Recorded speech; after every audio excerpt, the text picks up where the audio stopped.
You're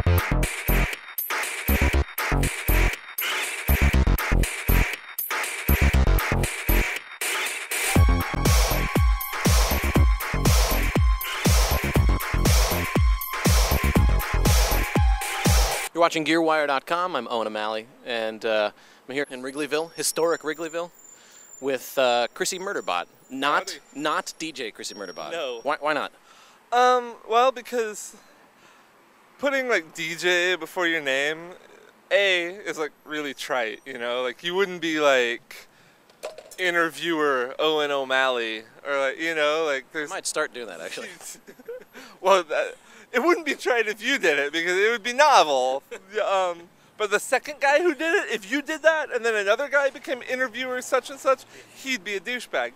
And then there's also the fact, like, you know, I make music as well. You know, I'm a recording artist who writes songs and blah, blah, blah. And so to say, like, DJ, whatever, it limits, you know, kind of, it pigeonholes me as one thing when I try to be more than one thing. Also, I just think it's clunky and dumb sounding. I don't know. So, did you start off as like just a DJ, or like how did you kind of get into creating music? I started off just as like a music fan, you know. And in the early 90s, I ended up buying a lot of records, just because the kind of music I was into wasn't coming out on CD, and so you had to buy it on vinyl if you wanted to get that stuff. And then I had enough of a record collection that it was like, hey, do you want to play at this party? And, okay. And I kind of got good at like DJing through that. And yeah, a few years into having done that, I started being interested in kind of, you know, I was getting ideas for songs, and I wanted to put those out into, you know, an actual tangible form instead of just being like melodies in my head or whatever. And that's how I got interested in kind of making music. Yeah. So, so DJ technology has changed quite a bit since you started. Yes. Like, what did you start working with? I started with 2 like really beat up turntables, like Technics, like belt drive turntables, and a Gemini DJ mixer. And then, you know, like I grew up with not a ton of money, so when I started making tracks, my equipment, it was all pretty much cobbled together from like thrift stores and pawn shops and stuff.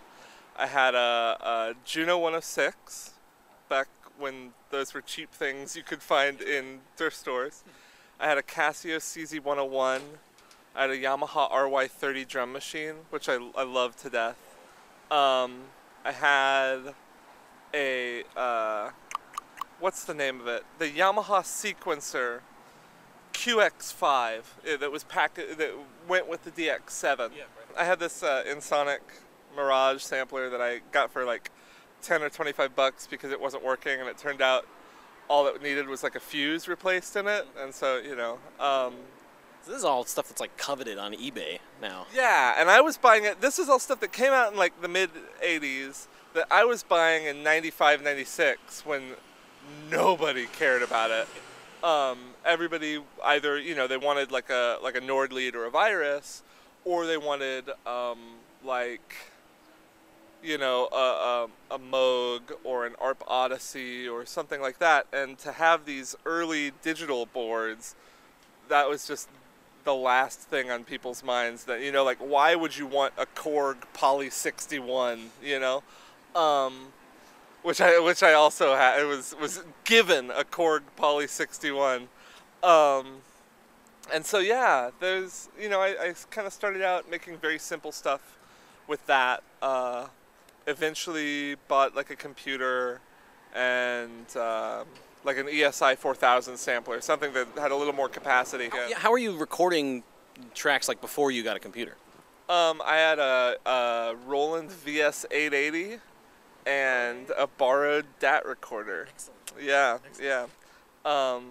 But, you know, none of those tracks were good enough to be getting put out. They were just, you know, I was learning production, kind of this ass backwards way, because I didn't have any like actual production technology, you know.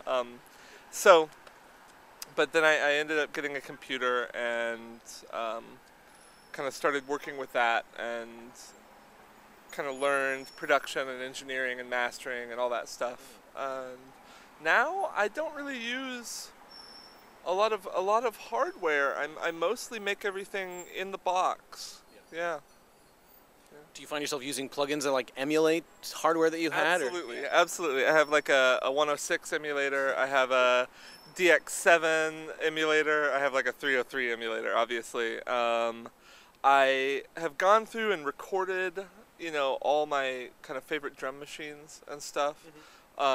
Recorded them myself so that I can have a lot of control over those kind of sample kits and have a lot of control, you know, like an 808 or a 909, for instance, has so many different settings that you can tweak that, you know, just recording the kick drum from a 909 isn't good enough. You have to have, like, you know, probably a dozen different recordings of all the different settings you could have for that kick drum. Right. So I have a lot of different sample packs that I've kind of recorded of borrowed drum machines and stuff like that.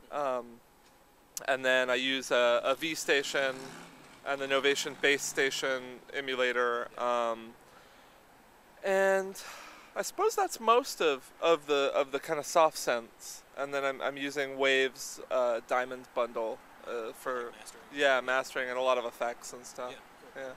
So when you're DJing, do you use like virtual vinyl? Yeah, I use Serato. I use Serato. So this is like my question. Whenever as someone who's not a DJ, like why Serato versus Traktor? Because I find a lot of like gigging DJs are using Serato as opposed to Traktor, and I'm wondering why. Well, originally, Traktor was kind of a thing that was for in the computer, and Serato really was the one that had the control vinyl, you know? And so a lot of people adopted Serato early, even though it didn't have the effects capability that Traktor had. I feel like Serato's come a long way in compensating for that. They have a lot of really good effects options now, and they have the bridge with Ableton, and Traktor just, you know, it's great for like effects and stuff, but it's not made for actual DJs who play vinyl and are used to the feel of turntables, you know? I mean, basically all you're trying to do is turn the turntable into a new input device. And Traktor is not intuitive or real feeling with that. Also, Traktor has a lot of, you know, like you can have Traktor do a lot of the work for you, which feels like cheating, you know? Traktor's almost like a player piano. And there's a culture of real, you know, DJs who learned on vinyl and take that craft seriously, who look at Traktor the same way that a pianist would look at a player piano, you know? Additionally, in a world where everybody else has Serato, having Serato makes more sense, because if you forget your Serato box, somebody else at the party will have one there, you know? Whereas if you're a Traktor DJ and you forget your Traktor box, you are out of luck. You're not playing that night, you know? So have you used the bridge with Ableton? No, I don't use Ableton. No, not at all. I need to get into it, but like I'm one of the few people who still uses Acid as my kind of workstation. So yeah, I don't use Ableton, but it's one of those things, especially with as many mixtapes as I make, I really ought to get around to it and like figure it out. I haven't had time. I've been like touring and finishing up this new album and then promoting this new album. And segue. Let's talk about, actually first let's talk about my year of mixtapes. What's that about? I have this blog where for a year I made a mixtape every week. So it was like 52 mixtapes in a row. And now I still update it with, you know, a mixtape like about once a month.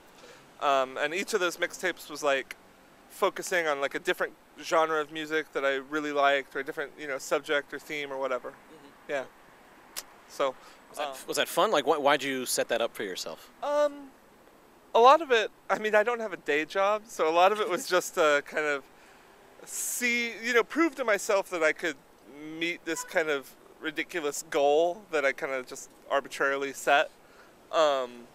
Boredom.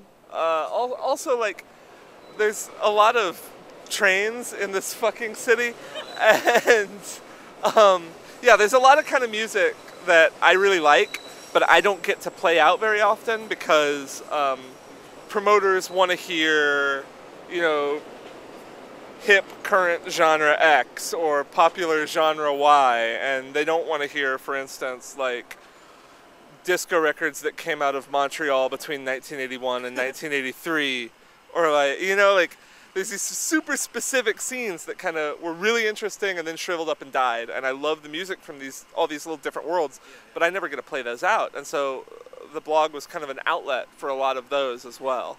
Yeah. You find that, like, so have you been to like Ishkar's guide to like dance music subgenres? Yeah, I've seen that website. Yeah. So that was definitely my, you know, again, someone not coming from like the DJ world, that was my intro to like fixation with genre. Yeah. What do you think about that? What are your feelings about that? I mean, yeah, the electronic dance music world is so it's so divided and subdivided and subdivided again. You know, it's really balkanized, and you have all these different sub scenes that don't mingle with each other hardly at all. You know, and I've never liked that. It didn't used to be that way. Yeah, there used to be, you know, you'd hear a lot of different types of music at one party.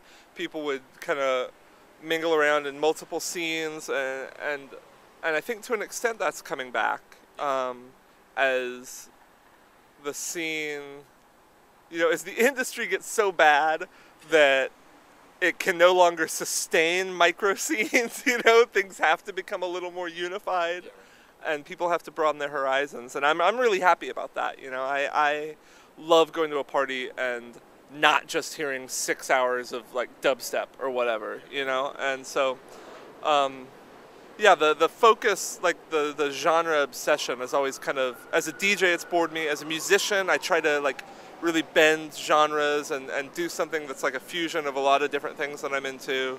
You know, I just try and be really open. Do you think that that sort of genre division was reified more by producers or like promoters, or like do you find that audiences were really sort of rejected, you know, what they didn't expect at a certain night? I think a lot of it had to do, you know, in the early and mid 90s, the rave scene was such a sense of like this underground thing we have to fight to keep alive, that if you were a jungle kid and you didn't like house music, you'd go to the party and you'd be there and like listen to the house DJ and support this dude because he's like part of your scene and you have this tie to him even if you like different kinds of music. And then, you know, like just the explosion of electronic music in the mid 90s and how popular it got, and the explosion of kind of the internet and the whole bulletin board scene and chat rooms and all that stuff made it this world where suddenly, you know, it went from like, you know, maybe you grew up in Omaha and you only knew the other 200 kids who were rave kids in Omaha, and they all liked very different music than you like, you know, and then suddenly it became like some kid in, you know, Sioux City who doesn't even have a rave scene where he's from can suddenly know like 800 other people who are into his like super specific sub genre that he likes, just because he's like, you know, like his mom got a modem, you know. And so I think that had a lot to do with it. Suddenly the idea that, well, there should be a scene for, you know, breakcore or, you know, or whatever, you know, whatever micro genre you wanna go with here. I love the genre naming. That's kind of my favorite thing about it. It's if anything good came out of like the divisions. Yeah. And so, you know, like in cities that had enough of a population to support that, those parties started to happen, and then it became a thing that was expected. You know, the idea of I'll go and support this party and just be happy to be at a party kind of evaporated. People got spoiled, and it was like, why'd they book this guy here? He doesn't play dubstep, you know?